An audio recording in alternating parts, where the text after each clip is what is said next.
Bueno, iniciamos Pensamientos Críticos, bienvenidos. Soy Carlos Rabascal en este 12 de abril del 2017. Por cierto, muchas gracias por la sintonía y los comentarios del día de ayer en Pulso Político, un programa tremendamente interesante el día de ayer con algunos analistas y asambleístas electos, por cierto.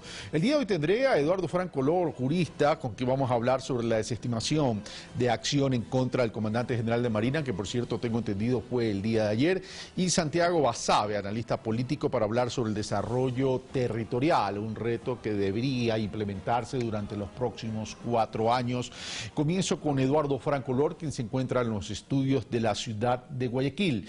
Eduardo Franco, el tema de la desestimación de la acción en contra del comandante de la Marina responde a una acción de protección que había presentado el capitán Ortega en meses pasados. Igual ha presentado una acción penal, recordemos y contextualicemos el tema, esto guarda relación con el correo electrónico que el capitán Ortega enviara al presidente de la República, y esto se consideró como una falta de respeto a la primera autoridad del país, y en ese sentido el Consejo de Disciplina lo sancionó. Sin embargo, de aquello el capitán Ortega ha presentado acciones penales y ha presentado una acción de protección.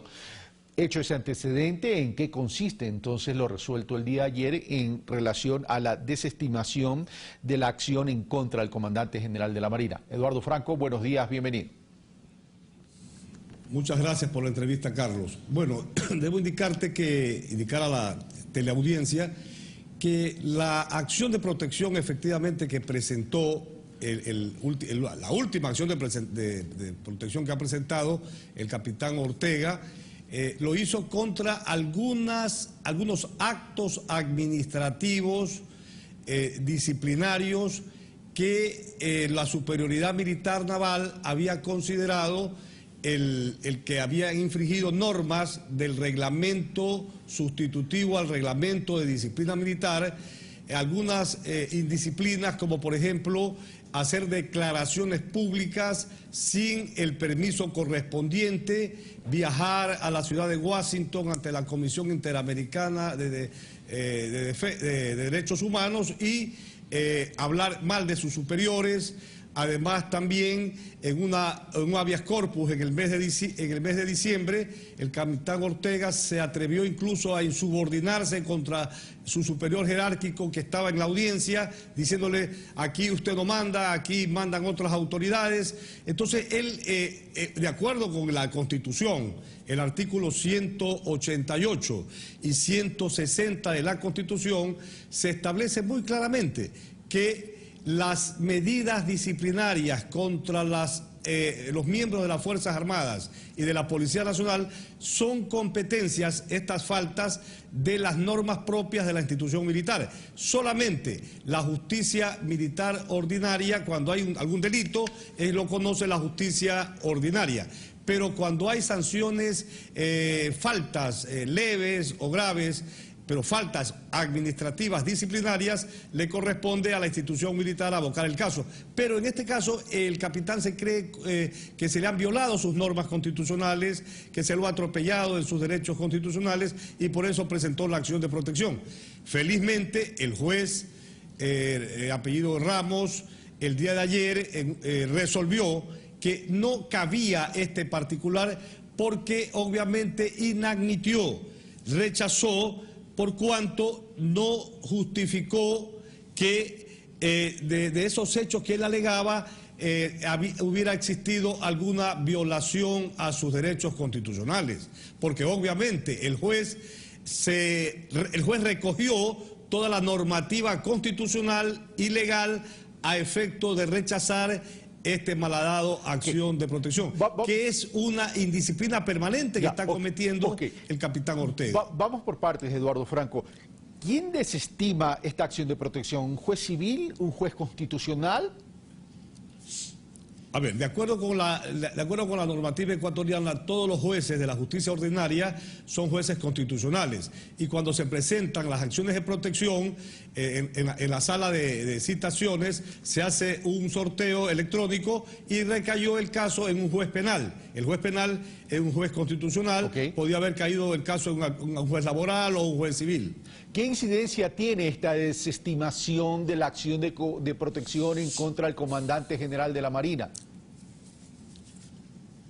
Bueno, la incidencia es que yo tengo la opinión de que es un mal oficial de las Fuerzas Armadas, porque realmente no se puede permitir, si hay una institución que tiene que guardar una lealtad institucional, que tiene que guardar la disciplina y jerarquía dentro de sus miembros, es la institución militar. No puede ser que cuando recibe el militar, en este caso el capitán Ortega, el mail, por ejemplo, porque esto empezó con el mail que mandó patriótico que mandó el presidente de la República a todos los miembros de las Fuerzas Armadas, él realmente se insubordinó, le faltó el respeto al presidente, y acordémonos que después los propios comités de disciplina dijeron que el presidente de la República no era la autoridad máxima. Entonces el presidente presentó, él sí, una acción de protección y los jueces le dieron la razón, porque de acuerdo con la Constitución, los militares son obedientes y no deliberantes, y la autoridad máxima de las Fuerzas Armadas es el presidente constitucional de la República, porque así lo establece la Constitución. ¿Esto significaría entonces que esta desestimación de la acción de protección en contra del comandante general de la Marina ratificaría ya lo resuelto por el Consejo de Disciplina, o el capitán Ortega todavía tendría una instancia como para apelar esta desestimación? Bueno, la sentencia de la resolución del día de ayer es una resolución que tiene que ser notificada por escrito, y el capitán Ortega puede apelar ante alguna sala de la Corte Provincial de Justicia. Esos son caminos que se siguen para guardar el debido proceso. Ok, vale. Entonces habría que esperar esa apelación y las resoluciones definitivas, pero en todo caso, si esto se llega a ratificar, esto estaría ratificando, valga la redundancia, todas las resoluciones del Consejo de Seguridad. Ahora, ¿qué incidencia tendría en las otras acciones que ha seguido el capitán Ortega? Porque el capitán Ortega también ha presentado acciones de carácter penal. Exacto. El capitán Ortega se atrevió a presentar una denuncia penal contra altos oficiales de las Fuerzas Armadas del ala naval, y en la Fiscalía existe justamente abierta la investigación, porque él dice que se considera afectado y que las autoridades superiores han cometido el delito de abuso de facultades establecido en el artículo 294 del Código Orgánico Integral Penal. Y el fiscal respectivo ha dispuesto que el contraalmirante Lenín Sánchez rinda su versión el 17 de abril. Entonces, esto es un asunto muy especial. Muy especial, esto nunca ha ocurrido en un sistema democrático, y no puede volver a ocurrir que se esté resquebrajando la disciplina dentro de las Fuerzas Armadas. Y yo pienso que estamos siendo muy tolerantes al respecto, guardando siempre las normas del debido proceso, porque un elemento así realmente no puede continuar en el servicio activo de las Fuerzas Armadas. En una democracia que se preside tal. Eduardo Franco, gracias, pero pasemos a otro tema, dejemos este tema y pasemos al tema de la coyuntura política, Eduardo. Ya se notificó oficialmente a los candidatos sobre los resultados del 2 de abril, las instancias de las juntas provinciales se agotaron, se recontaron el 100% de los votos de todas las juntas provinciales. Ahora, una vez que se notifica de forma oficial los resultados, se abre dos instancias más, es decir, una instancia de apelación que se puede llegar al Consejo Nacional Electoral y otra al Tribunal Contencioso Electoral, en ese sentido. Ahora, ¿cuál es el proceso que se debe continuar en esta instancia? Porque más o menos tendríamos un plazo de 20 días a efectos ya de evacuar todas las impugnaciones, todas las apelaciones, y poder ratificar o no ratificar si hubo irregularidades o no hubo irregularidades. ¿Cuál es tu evaluación de este proceso y de aquí en adelante cómo se debería proceder. Bueno, aquí creo que el día de hoy vence pues el plazo para la impugnación. Los jueces, en este caso no, los jueces electorales, conocen de las apelaciones. Ellos todavía entiendo que el grupo perdedor, van a presentar primero las impugnaciones, porque el señor Lasso considera que debe haber un reconteo total de las 41.042 actas de las juntas receptoras del voto. Una cosa inusual, una cosa realmente rara y que en el plano de la realidad y en el plano desde el punto de vista matemático es imposible que haya habido fraude, irregularidades, inconsistencias en todas y cada una de las juntas receptoras del voto en todo el país.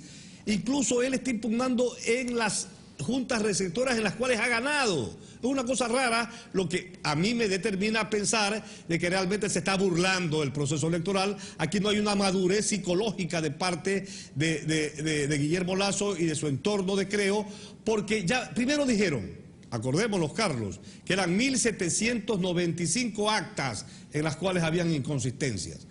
Al día siguiente que eran 4.000. El Consejo Nacional Electoral llama en Pichincha, en Imbabura, a un reconteo. No van los delegados de Creo. Se hace el reconteo en el marco de la ley con observadores internacionales de la OEA, de UNASUR, y ellos siguen rebeldes.